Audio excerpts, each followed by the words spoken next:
ఈ రోజు పల్నాడు జిల్లా బీజేపీ అధ్యక్షుడు ఆలోకం సుధాకర్ బాబు సొంత గ్రామం వైకుంఠపురంలో పోలింగ్ బూత్లు 240, 241, 242లలో బీజేపీ బూత్ కమిటీ నిర్మాణం చేశారు.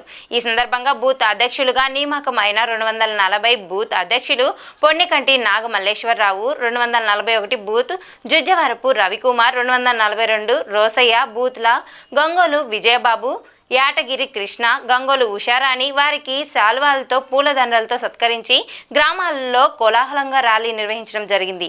ఈ కార్యక్రమంలో ముఖ్య అతిథిగా పల్నాడు జిల్లా బీజేపీ ఇన్ఛార్జ్ బాధ్యతల్లో పాల్గొన్నారు. సిద్ధాంతాలు ప్రపంచం అతి పెద్ద పార్టీ అయిన బీజేపీ గురించి అనేక అంశాలు గ్రామస్తులకు తెలియజేయడం జరిగిందన్నారు.